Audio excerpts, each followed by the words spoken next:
For 24 years now. Good afternoon, welcome to the Board of Examining Plumbers, City of Loniana, meeting held at the council chambers. It's Thursday, December 16th, 2021 at 4:25. Roll call, please. Chair Bad, Yes.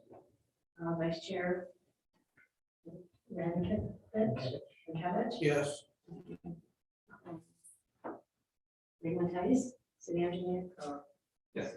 And then. Administrator, and Code Enforcement Officer here. Yes. We have to change hats as you go from one to the other.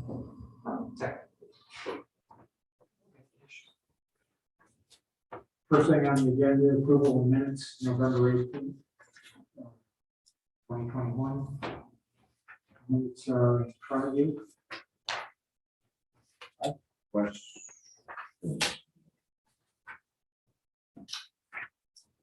Where are those names? We're going to present that.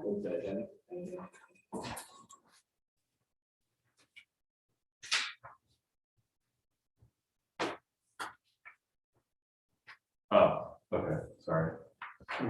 Okay. Any comments, concerns, corrections? Without comment, pass the proclamation.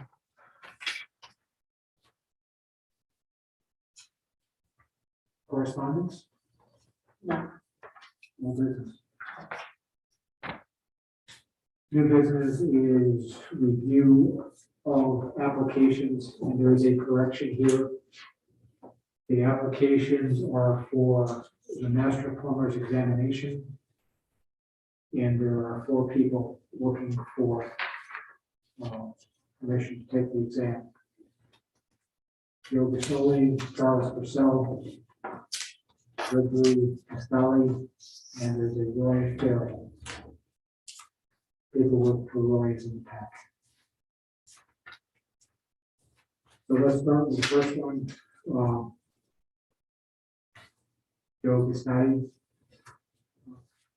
With the documentation that's been provided, the city clerk, code enforcement has tried to seek information. Steven, you're kind of involved with that. If you could walk us through. Yeah, so what we did was we contacted the city of Troy. We contacted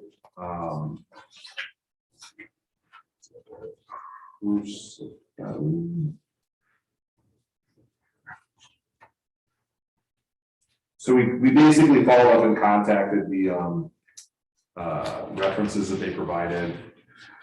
What we found during that exercise was Gasati Plumbing from 2004 to 2010 was licensed in the city of Troy, and the candidate was listed as a journeyman plumber for that company.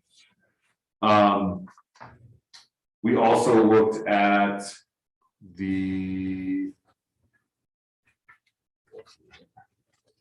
I'm just trying to keep all their stuff straight.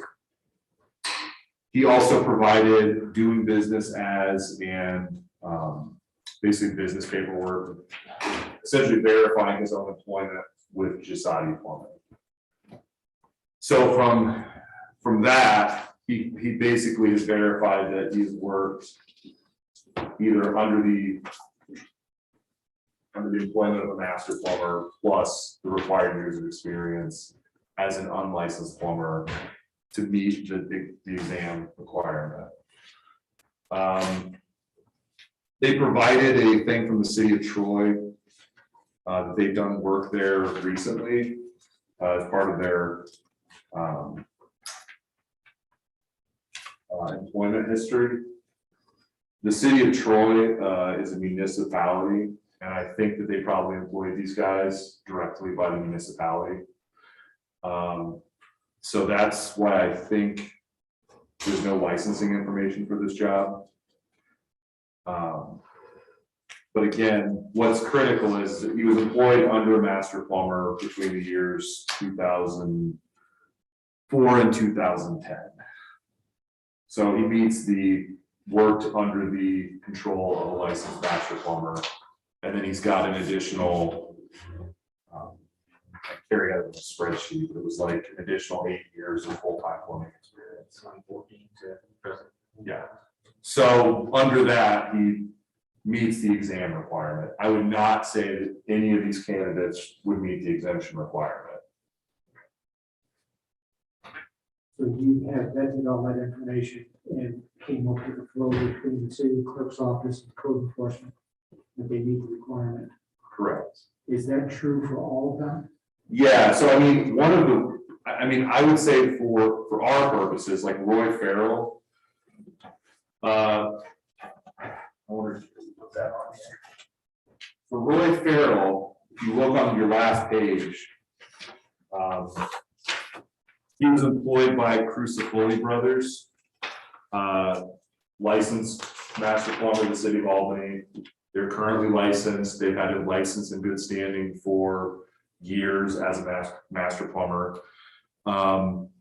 This Roy Farrell was one of the individuals was added for an exam. If you look, I emailed the president directly, the vice president, and said, was this guy working as a full-time plumber, you know, et cetera. You can see my email right here. Responds like, no problem, worked here 7 years. So again, Roy, even with limited additional plumbing, he still worked under the control of a licensed master plumber, and meets the ability to sit the exam under our code.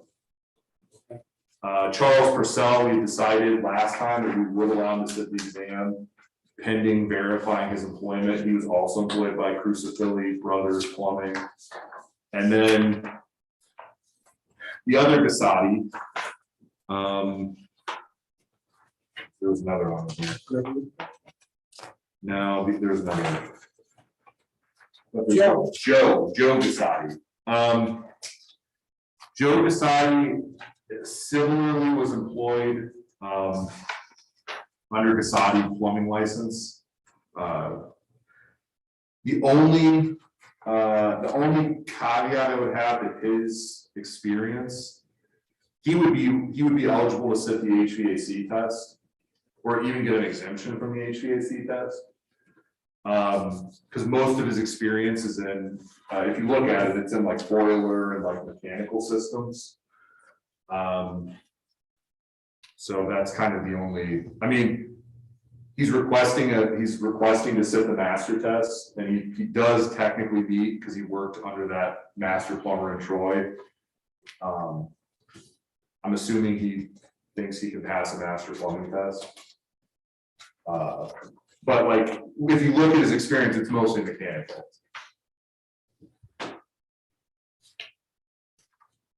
So, I mean, but under our licensing system, a master plumber can also do mechanical work.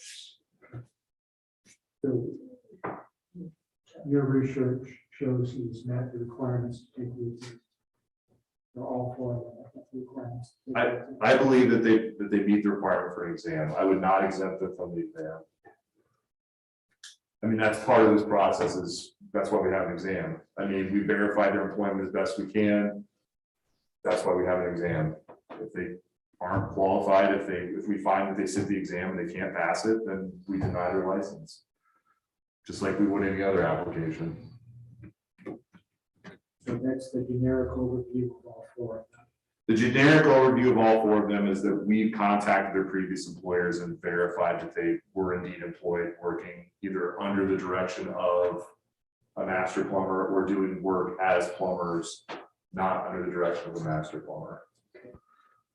Charles Purcell, we kind of already decided based on his application last time that he did meet the exam requirement pending vetting that employment history.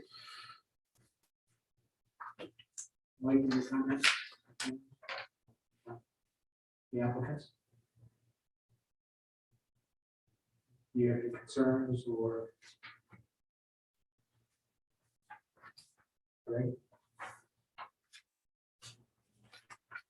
Let's go through and make motions, one individual at a time. Make a motion for Joe Gustavo to take the examination for a master plumber based on the information provided in the vetting from city codes and city clerk. I'll second it. All those- Chair Bag, Yes. Vice Chair Rinkovich, Yes. City Administrator Matthijs, Yes. Code Enforcement Officer Stephen Miller. Yes. Motion passes. That's right, you have to say that, I can't say that. Motion passes. You can say it. You can say it. It's fine. Okay, motion number 2. Charles Purcell be allowed to take the examination for master plumber based on the same criteria that we used for Mr. Desai. I'll second. Vote please. Chair Bag, Yes. Rinkovich, Yes. Matthijs, Yes. Yearly, Yes. motion passed. Third motion for Gregory Estati based on the same criteria as the first 2. That's a motion. I'll second.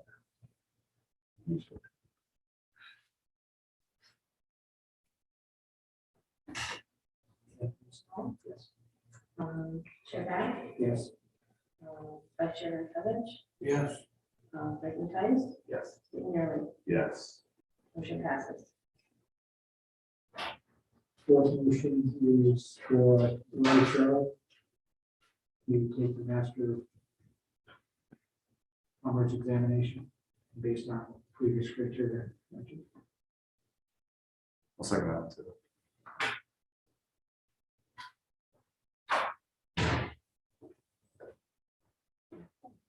Chair Bag, Yes.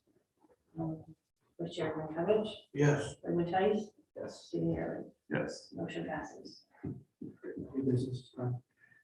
Do have a question on protocol procedures. When an applicant fills out the application and pays the fee to City Hall, they come before the board for evaluation. Once that evaluation is rendered, should they be required to fill out a new application if they reapply? My only question with that would be if we as a board table, or let's say an applicant comes in front of us and they have everything. And then they sit in front of us and we go, oh, I don't know, what do you guys think about X, you know? If we table something or we tell them they have to come back, or we make them reapply. If we table it, we didn't render a decision. Okay. So I'm using the criteria of making that decision, which would close that application. Yeah, I think reapplying is fine. We make them do it for all the other boards. It's a new application. Yeah. A decision has been rendered. So if it's a tabling because of the board, Right. it continues to be the same application. Right. Decision rendered, new application. Because that would also encourage people, I mean, that would encourage people to make sure they were really ready to come in front of the board. We wouldn't be having 3 or 4 special meetings where we're like, I don't know, we need this, we need this. If you knew you had 1 shot, 1 kill, because can't say that. If you knew you had 1 chance to make your case, I mean, that's kind of how the zoning board works. You got 1 shot to make it, and if you don't, it's done.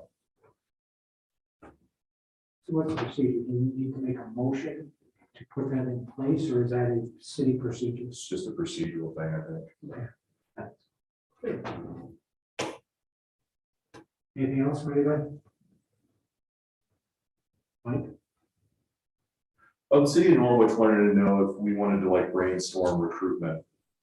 Like plumbing, like how we advertise master plumbers tests. Or if we had any interesting thoughts as to like how to drum up interest in plumbing with younger people. I said I'd bring it up at our meeting, just give us all something to think about. They said their recruitment of new plumbers is down tremendously. I said, okay. I don't think it has, I think it has to do with everything. Nobody wants to do nothing anymore. That's a whole different story. I said, I said I would bring it.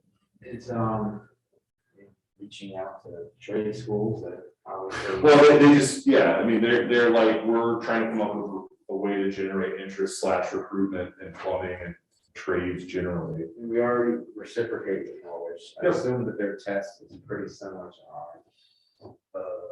Or the Yeah, we're talking about that. I wonder if we could make some sort of arrangement where we offer the opportunity, similar to civil service tests, you could sign up. They're taking a civil services and they sit here, then they also sign up to, you know, apply for a position in a different municipality, same test they apply. So if we had a common test that was given on a common exam day, you could decide to sign up, I want to test for Norwich and you go through the separate application review to be approved to sit the exam, presumably you would qualify for both. And if you pass that exam, one exam is accepted by both municipalities, so you're licensed without having to pay.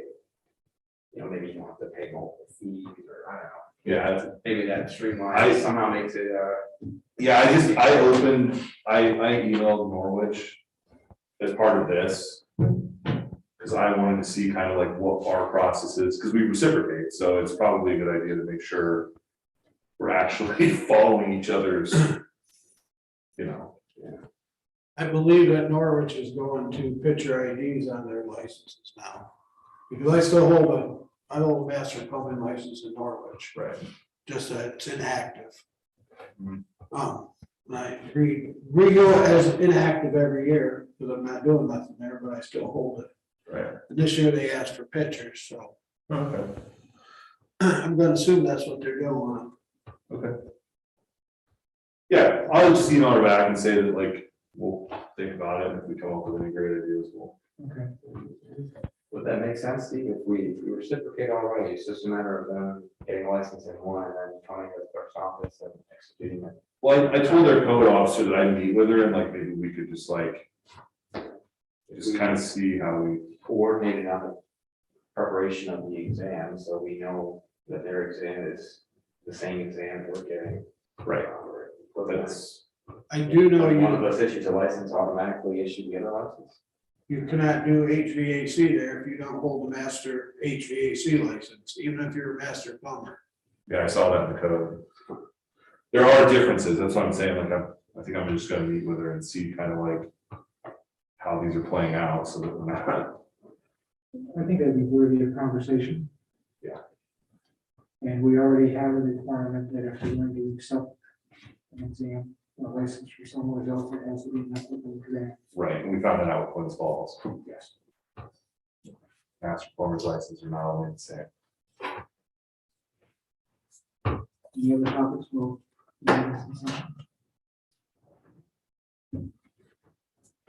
it's 4:42, meeting adjourned. You just gavel.